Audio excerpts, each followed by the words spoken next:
बिस्मिल्लाहिर्रहमानिर्रहीम। अस्सलाम वालेकुम नादरीन, आप यूट्यूब चैनल देख रहे हैं। मैं इमरान खान हूँ।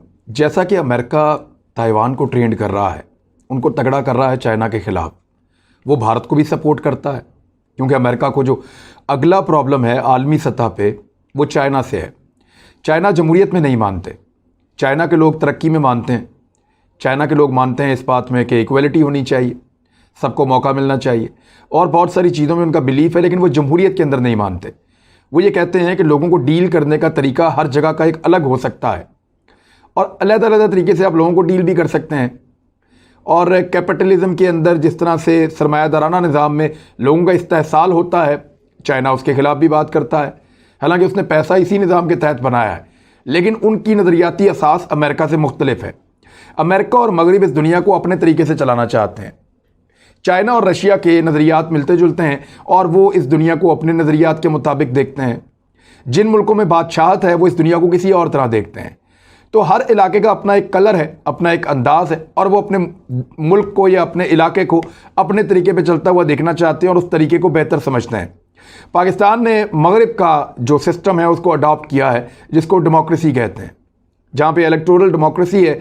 और इस वक्त दुनिया के अंदर जितने सिस्टम चल रहे हैं वेस्ट के मुताबिक या अक्सरियती ममालिक के मुताबिक या अक़वाम मुत्तहिदा के मुताबिक जो बेहतरीन निज़ाम है वो डेमोक्रेसी वाला करार दिया जाता है, क्योंकि जिन मुल्कों में डेमोक्रेसी है इस वक्त तरक्की वहाँ पे ज़्यादा है, और वो मुल्क हैं जिन्होंने दुनिया भर का पैसा इकट्ठा किया हुआ है और उस पैसे से बाकी लोगों का इस्तेहसाल करते हैं और उनके ऊपर दबाव डालते हैं।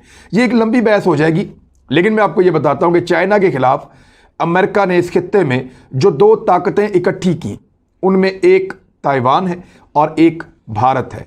दोनों को अमेरिका सपोर्ट करता है, दोनों को हथियार भी लेकर देता है। फ्रांस से प्रायोरिटी के ऊपर हथियार लेकर दिए भारत को, ताकि उसकी एयरफोर्स तगड़ी हो। दीगर जो भारत की मदद है अमेरिका हर लिहाज से करने के लिए तैयार रहता है। इवन उन्होंने पिछली मरतबा अपने B-52 बॉम्बर्स की मदद की यकीन दहानी कराई थी इंडियंस को, कि अगर चाइना के साथ आप एक फुल फ्लैज वॉर में चले भी जाते हैं तो हम अपने बॉम्बर्स तैयारों के साथ आपकी मदद करेंगे और हम चंद घंटों के फासले पर मौजूद हैं। ये अमेरिका ने कहा था भारत को। ताइवान के फौजियों को ट्रेनिंग दे रहे हैं अमेरिकन, और खुफिया तरीके से ट्रेनिंग दे रहे हैं पिछले काफ़ी लंबे अरसे से। ट्रेनिंग देने के साथ साथ उनको जदीद असला भी फ्राहम कर रहे हैं, और उस असलहे को चलाने की ट्रेनिंग भी अमेरिकन फ्राहम कर रहे हैं। तो ताइवान को तैयार कर रहे हैं कि एक ये मुल्क, एक भारत, और खित्ते से एक मुखालफत अमेरिका पैदा कर सके चीन के खिलाफ, ताकि चीन कमज़ोर हो और फ्यूचर में अमेरिका अपने मतलूबा नताइज हासिल करे। अमेरिका कभी भी बड़ी ताकतों से बराह रास्त नहीं लड़ता, छोटे मोटे कमज़ोर मुल्कों पे वो हमला करता है, लेकिन जब भी हमला करता है अपने साथियों के साथ मिलकर करता है, कभी अकेला हमला नहीं करता। और कभी भी बराह रास्त वो किसी बड़ी ताकत से जंग में नहीं जाता। रशिया से खुद नहीं लड़े, उन्होंने मुसलमानों को लड़ाया, दुनिया भर के मुसलमानों को इकट्ठा किया, सोवियत यूनियन से लड़ाया, टुकड़े कर दिए। इसी तरह अब वो जहाँ जहाँ गया, अफ़गानिस्तान आया, शाम में गया, इराक़ में गया, लीबिया में गया, हर जगह अपने इत्तेहादियों के साथ गया। चाइना एक बहुत बड़ी ताकत है, अमेरिका उसके साथ खुद बराह रास्त कभी जंग में ऐसे नहीं जाएगा। वो ये चाहेगा कि ताइवान और भारत चाइना को नकेल डालें, उसके लिए मुसीबत पैदा करें, उसके लिए हालात को तंग करें, और फिर अमेरिका अगर चाइना के मुकाबले में आए तो एक बहुत बड़ी आलमी फ़ौज के साथ, यानी नेटो जैसी फ़ौज के साथ मुकाबले में आए। अब चाइना चुप बैठने वाला तो नहीं है। चाइना ने बंदोबस्त किया है अमेरिका का, और उसने एक बड़ा खतरा अमेरिका के लिए भी खड़ा कर दिया है। हुआ क्या है, खबर पढ़ के सुनाऊंगा, आपको समझ आ जाएगी। शुमाली कोरिया में अमेरिका पर एटमी हमले के लिए तैयार करदा मिसाइलों की नुमाइश की गई है। ये अब हुई है, इसकी टाइमिंग बड़ी इंपॉर्टेंट है। शुमाली कोरिया के हुक्मरान किम जोंग ने हथियारों के निज़ाम की एक नादिर नुमाइश का मुआयना किया, जिसमें अमेरिका पर एटमी हमले के लिए तैयार करदा मिसाइल रखे गए थे। हथियारों की नुमाइश की तकरीब से जज्बाती खिताब करते हुए किम जोंग ने कहा कि वो असलहे और टेक्नोलॉजी की मदद से अपनी फ़ौज को अमेरिका से मुकाबले के लिए नाकाबिले तस्खीर बना रहे हैं। किम जोंग ने अमेरिका को जज़ीरा नुमा कोरिया में अदम इस्तेहकाम का जिम्मेदार ठहराते हुए इल्ज़ाम लगाया कि अमेरिका के गलत और जानिबदार फैसलों की वजह से खित्ते में कशीदगी पैदा हुई है और कोरियाई अवाम को एक दूसरे के सामने खड़ा कर दिया गया है। अमेरिका बार बार शुमाली कोरिया के साथ दुश्मनी से इनकार करता आया है, ताहम अब तक ऐसा कोई भी कदम नहीं उठाया गया जिससे यह साबित हो कि वो शुमाली कोरिया का दुश्मन नहीं है। यानी वो करता वही सारा कुछ है तो दुश्मन करते हैं। दोस्तों वाली बात अमेरिका में कोई नहीं है। हमेशा हमारे साथ दुश्मनी निभाते हैं, हमारे लोगों को नुकसान पहुंचाते हैं। इसलिए हम अपनी फौज को और हथियारों को अमेरिका के खिलाफ तैयार कर रहे हैं। शुमाली कोरिया के मीडिया की जानिब से जारी तस्वीर में किम जोंग ने सियालबास में सुर्ख कालीन पर ट्रकों पर नस्ब बड़े मिसाइलों और रॉकेट लॉन्चर सिस्टम के साथ चलते हुए ये दिखाया गया है मीडिया में, जबकि जेट तैयारे फिजा में प्रवास कर रहे हैं।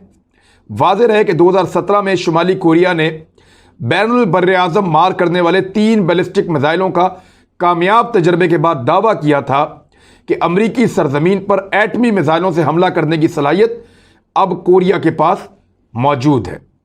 यानी शुमाली कोरिया एक ऐसा मुल्क बन गया है, यानी रशिया और चाइना को तो आप निकाल दें, लेकिन छोटे मुल्कों में शुमाली कोरिया एक ऐसा खतरा बन गया अमेरिका के लिए जो किसी भी वक्त एक एटमी हमला अमेरिका के ऊपर कर सकता है। अमेरिका पे एटमी हमला शुमाली कोरिया ही क्यों कर सकता है, ये एक बड़ा सवाल है। कभी इसके बारे में आपने सोचा? वो मुल्क कभी भी लड़ाई को उस नहज तक नहीं जाने देंगे जिनके पास खोने के लिए बहुत कुछ हो। यानी चाइना नहीं चाहेगा कि दुनिया में एटमी जंग लड़े या दुनिया एटमी जंग की तरफ जाए या एटमी लड़ाई हो जाए, क्योंकि चाइना एक बहुत बड़ा स्टेक होल्डर है अब इस दुनिया का, और उसके पास बहुत पैसा है, बहुत मौके हैं, बहुत बड़ी इकोनॉमी है, उसके लोग खुशहाल हैं। वो दुनिया को तबाही की तरफ जाता हुआ नहीं देखेगा। अमेरिका भी नहीं चाहेगा, रशिया भी नहीं चाहेगा, दुनिया के जो यूरोपीय ममालिक हैं वो भी नहीं चाहेंगे। लेकिन शुमाली कोरिया की जो हालत है, उसके अवाम जिस तरह ज़िंदगी गुजार रहे हैं, जिस तरह अमेरिका ने उनका नातका बंद किया है, ये एक ऐसा मुल्क है कि अगर इसके पास एटमी हथियार मौजूद हों तो ये चला भी सकता है। पाकिस्तान के बारे में यही खदशात थे दुनिया को कि पाकिस्तान की इकॉनमी वीक है, यहाँ पे भूख है, यहाँ गुर्बत है, यहाँ बेरोज़गारी है, लोग तंग आए हुए हैं, इनके पास खोने के लिए कुछ बहुत ज़्यादा नहीं है, लिहाजा इनके पास ये हथियार होना बहुत ख़तरनाक है। इसी तरह लोग ईरान के बारे में सोचते हैं। तो शुमाली कोरिया एक रियल थ्रेट है अमेरिका के ऊपर, और जिस तरह ताइवान को अमेरिका चाहता है कि चाइना के खिलाफ एक रियल थ्रेट बनाया जाए, इसी तरह शुमाली कोरिया अमेरिका के लिए एक रियल थ्रेट है। और उसके हथियार या उसके बैलिस्टिक मिसाइल वो दुनिया के वाहिद ऐसे मिसाइल्स हैं जिनसे अमेरिकन फौज डरती है।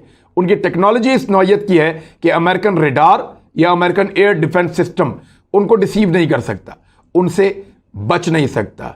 इनके हथियार खतरनाक हैं, ये अमेरिका पे एटमी हमला कर सकते हैं, और अमेरिका को दुनिया में सबसे बड़ा खतरा और सबसे ज़्यादा खतरा इसी मुल्क से है। और यही खौफ डोनाल्ड ट्रंप को इनके मुल्क तक ले गया था, और वहाँ जाकर उनके साथ बातचीत भी की थी। उसके मनाज़िर और तस्वीरें आप देख लें, बेशक मैं आपको दिखा देता हूँ कि ये डोनाल्ड ट्रंप खुद चलकर वहाँ पे गए थे, और वहाँ जाकर उन्होंने कहा था कि हम तो दोस्ती चाहते हैं, अच्छे ताल्लुकात चाहते हैं, लेकिन अमेरिका वो सारे इकदाम करता है जिससे ये मुल्क डूबता है, जिससे इसको नुकसान पहुँचता है। दूसरी जानिब यूरोपीय यूनियन ने अमेरिका से कुछ थोड़ा पैंतरा बदला है, और पैंतरा बदलने की वजह से यूरोपीय यूनियन का अफगानिस्तान के लिए 1 अरब यूरो के इमदादी पैकेज का ऐलान हुआ है। AFP न्यूज़ के मुताबिक यूरोपीय कमीशन की सरबराह अर्सला वोवन ने मंगल को कहा कि अफगानिस्तान में किसी बड़े इंसानी, समाजी और माशी बहरान को टालने के लिए 1 अरब यूरो के इमदादी पैकेज का ऐलान किया है। यूरोपीय यूनियन की जानिब से फौरी इमदादी ज़रूरियात को पूरा करने की गर्ज से 300 मिलियन यूरो की रकम का ऐलान किया गया था, जिसमें 250 मिलियन यूरो की इजाफी इमदाद का वादा G20 ममालिक के सरबराही इजलास में किया गया था। अफगानिस्तान में सिक्योरिटी और इंसानी सूरत हाल पर बहस करने के लिए मंगल को G20 ममालिक इकट्ठे हुए थे। मेज़बानी जो है वो इटली ने की थी, और ये ऐलान किया गया है कि जो रकम है ये बराह रास्त तालिबान को नहीं दी जाएगी, बल्कि बैनुल-अक़वामी इदारे यानी यूनिसेफ हो सकता है, कुछ NGOs वहाँ पे काम कर रही हैं, अक़वाम मुत्तहिदा के ज़रिए से उनको दी जाएगी ताकि लोगों तक वो मदद पहुँचाएँ और ख़ुराक का बंदोबस्त करें, अद्वियात का बंदोबस्त करें। और उन्होंने कहा कि हम तालिबान हुकाम के साथ राब्ते रखने के हवाले से अपनी शराइत वादे कर चुके हैं, जिसमें इंसानी हुकूक की पासदारी शामिल है। अभी तक तो रिपोर्ट्स खुद ही सूरत हाल वादे कर रही हैं, लेकिन अफगान अवाम को तालिबान के इक़दामात की कीमत अदा नहीं करनी चाहिए। एक और बड़ी इंपॉर्टेंट डेवलपमेंट हुई है जहां पे तालिबान के नुमाइंदगान ने अमरीकी और यूरोपीय नुमाइंदों से मुलाकात की है। अफगान तालिबान ये चाहते हैं कि हर हाल में उनका पैसा रिलीज़ किया जाए और उनके ऊपर से पाबंदियाँ ख़त्म की जाएँ और उनको तस्लीम किया जाए, ताकि वो यकसू होकर अफगान अवाम के लिए काम कर सकें। दूसरी जानिब अमेरिका और यूरोप बहुत सख्त जो है वो शराइत रख रहे हैं, और उन शराइत के अंदर ये है कि महफूज पनाहगाहें ख़त्म की जाएँ, उन तमाम लोगों के लिए जो बैरून मुल्क दूसरे मुल्कों में जाकर ख़तरा बन सकते हैं या अफ़गानिस्तान से बाहर दूसरी दुनिया के अंदर जाकर दहशतगर्दी कर सकते हैं।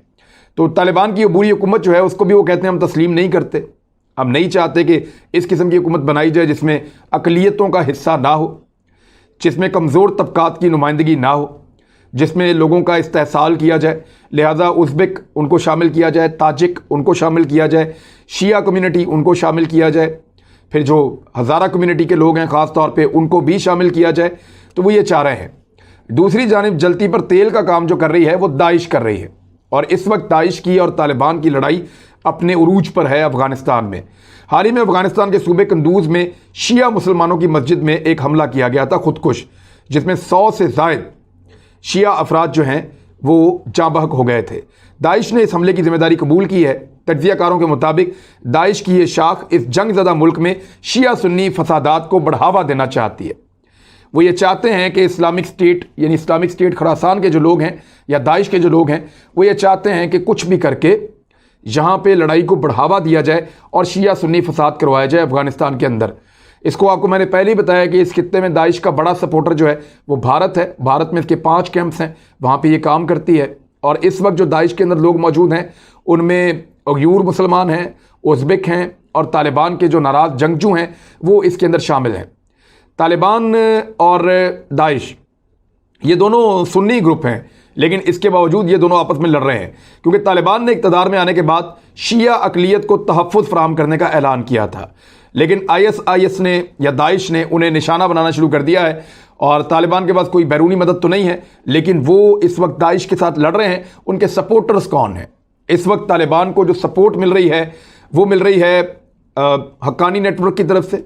हक्कानी नेटवर्क उनको बहुत सपोर्ट दे रहा है, और उसके अलावा अलकायदा के जो जंगजू हैं जिनके साथ कुछ रिलेशंस तालिबान के भी बाकी हैं और वो इस खित्ते के अंदर मौजूद हैं, वो भी सपोर्ट कर रहे हैं तालिबान को दाइश के ख़िलाफ़, क्योंकि वो शिया कम्युनिटी को अटैक कर रही है और अक़लियत को मार रही है। और ये इस वक्त अफ़गानिस्तान इसको बर्दाश्त नहीं कर सकता, वो इस तशद्दुद का और इस खाना जंगी का मुतहम्मिल नहीं हो सकता। तो दाइश के साथ वो सब मिलकर लड़ रहे हैं। दूसरी जानिब काबुल में एक बहुत बड़ा ख़तरा दोबारा सर उठा चुका है। अमेरिका और बरतानिया के पास रिपोर्ट्स हैं कि दोबारा बड़े धमाके हो सकते हैं और गैर मुल्कियों को निशाना बनाया जा सकता है।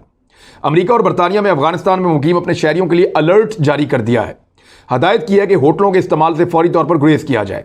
इस हवाले से अमरीकी महकमा खारजा का कहना है कि सिक्योरिटी खदशात के पेश नज़र सरीना होटल या इसके करीबो जवार में मौजूद अपने शहरियों को फौरी तौर पर इलाका छोड़ने की हम हदायत कर रहे हैं। सरीना होटल या इसके आसपास काबुल में धमाका हो सकता है, हमला हो सकता है। ये इंटेलिजेंस रिपोर्ट अमेरिका और बरतानिया के पास मौजूद है। बरतानिया की जानिब से जारी बयान में कहा गया है कि काबुल के सरीना होटल या इसके करीब रहने वाले बरतानवी शहरी फौरी तौर पर कहीं और मुंतकिल हो जाएं, ताहम किसी दूसरे होटल में भी जाने से गुरेज करें। ख्याल रहे कि आलमी सतह पर मारूफ सरीना होटल पर पहले भी 2 बार हमला हो चुका है। इस होटल में ज़्यादातर गैर मुल्की हुक्काम क़याम करते हैं। इसके अलावा ये होटल ताजरों और गैर मुल्की मेहमानों में भी काफ़ी मकबूल है। दूसरी जानिब भारत की एक बहुत बुरी खबर है, और बुरी खबर यह है कि भारत को फिर सर्दियां पहाड़ों पे गुजारनी पड़ेंगी। भारत ने पूरी गर्मियां मुज़ाकरात किए, बड़ी मिन्नतें की चाइना की कि आप भी वापस जाएं, हमें भी जाने दें। कुछ इलाकों से चाइनीज़ वापस गए, लेकिन फिर वापस आ गए। फिर चाइनीज़ ने दोबारा फेंटी भी लगाई। फिर चाइनीज़ ने दोबारा उनकी जो इंफ्रास्ट्रक्चर भारत ने बनाए उनको तबाह भी किया। भारत के लिए मुश्किलात पैदा कर रहे हैं लगातार चाइनीज़ फौजी। और अभी जो मुज़ाकरात हुए हैं ये चाइना के इलाके में हुए हैं। एसोसिएटेड प्रेस ने इसको रिपोर्ट किया है कि फ्रीकैन ने पीर को इन मुज़ाकरात की नाकामी के बारे में बता दिया है। ये मुज़ाकरात 17 माह से जारी इस तनाव को कम करने में नाकाम रहे हैं जो दोनों मुल्कों के दरमियान झड़पों की वजह बन रहा है।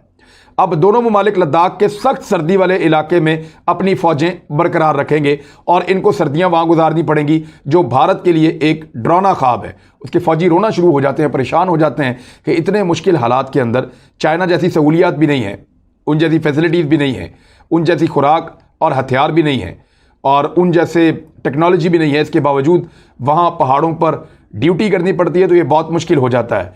लेकिन चीनी फरीक, उन्होंने कहा इस दफ़ा इंडिया ने उनको मनाने की बड़ी कोशिश की है और इंडिया का ये कहना है कि चीनी फरीक इस बात पे राज़ी नहीं हुआ और चाइना की जो तजावीज़ हैं वो ऐसी नहीं है कि पेशरफ्त हो सके। चीनी फ़ौज के तर्जुमान की जानिब से एक बयान में कहा गया है कि इंडियन फरीक गैर माकूल और गैर हकीकत पसंदाना मुतालबात पर कायम है। ये भारत का तकब्बुर है जिससे मुज़ाकरात में और उनकी यानी मुज़ाकरात के अंदर मुश्किलात में इजाफा हो जाता है। अच्छा, ये जो मुज़ाकरात हुए हैं ये दोनों अफवाज के कमांडरों ने लद्दाख के इलाके में चीन की तरफ वाक़ एक इलाका है माल्डो, वहाँ पे 2 माह के वक्फे से ये मुज़ाकरात करते रहे हैं, बार बार वक्फे से, और एतवार को मुज़ाकरात के लिए मुलाकात की थी। पीर को दोनों ने कन्फर्म कर दिया कि हमारे मुज़ाकरात कामयाब नहीं हुए। चीन बहुत बड़ी मिकदार में फ़ौज वहाँ पर लेकर आ गया है और भारत को इस पर शदीद तशवीश है। लिहाजा ये सर्दियाँ भारत को एक दफ़ा फिर पहाड़ों पे ठंड में मुबारक हों। अब तक के लिए इतना ही, अपना ख्याल रखिएगा, अपने इस चैनल का भी। अल्लाह हाफ़िज़।